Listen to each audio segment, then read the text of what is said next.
జాతక చక్రాన్ని మనం చదువుతున్నా కానీ మనం దేశకాల వర్తమాన పాత్ర అది మనకి చాలా ఇంపార్టెంట్. దేశకాల వర్తమాన పాత్ర గురించి చదవకుండా దాన్ని అర్థం చేసుకోకుండా ఏ జాతక కుండల్ని మనం చదవకూడదు. ఏ పర్పస్ కోసం కూడా మనం చదవకూడదు. వివాహం కోసం చదవకూడదు, విదేశీ యానం కోసం చదవకూడదు, విద్యల గురించి చదవకూడదు, అలాగే రోగాల గురించి కూడా చదవకూడదు. నేను మన జ్యోతిష శాస్త్ర ప్రామాణిక గ్రంథాలని తిరగవేస్తున్నప్పుడు నాకు సర్వార్థ చింతామణి అనే ఒక ప్రామాణిక గ్రంథంలో నాకు కుష్టు రోగానికి సంబంధించిన కొన్ని యోగాలు కనిపించాయి, కొన్ని శ్లోకాలు కనిపించాయి.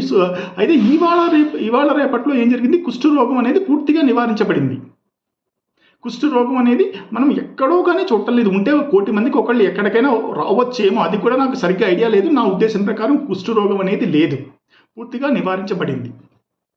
అయితే ఈ రోగానికి మన ప్రాచీన శాస్త్ర గ్రంథాలు ఇవి రాసిస్తున్నప్పుడు వాళ్ళు కుష్టు రోగం అనే ఒక తీవ్రమైన ఒక రోగానికి ఎలాంటి గ్రహాలు కారణాలు అవుతాయి అనేది వాళ్ళు చెప్పారు. అంటే వాళ్ళ ఉద్దేశంలో తీవ్రమైన చర్మ సంబంధమైన రోగాలు అని మనం చదువుకోవచ్చు.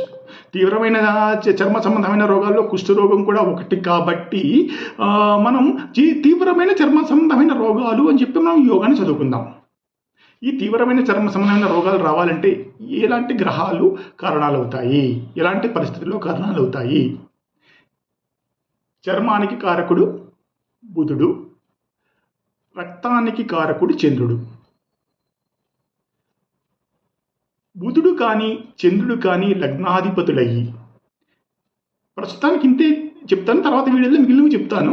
చంద్రుడు కానీ బుధుడు కానీ లగ్నాధిపతులయ్యి, చంద్రుడు లగ్నాధిపతి అవ్వాలంటే కర్కాటకం అవ్వాలి, బుధుడు లగ్నాధిపతి అవ్వాలంటే మిథునమైన అవ్వాలి, కన్యా లగ్నమైన అవ్వాలి.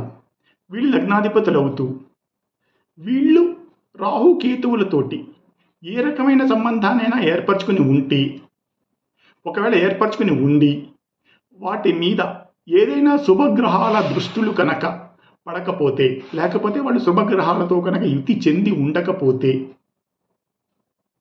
అప్పుడు ఆ జాతకుడికి చర్మ సంబంధమైన రోగాలు వస్తాయి అని చెప్పి సర్వార్థ చింతామణి అనే ఒక ప్రామాణిక గ్రంథంలో చెప్పారు. ఇప్పుడు నేను మాట్లాడుతున్నది 3 ఎందుకంటే రక్తం పాడై ఉండాలి, చర్మానికి కారకుడు పాడై ఉండాలి.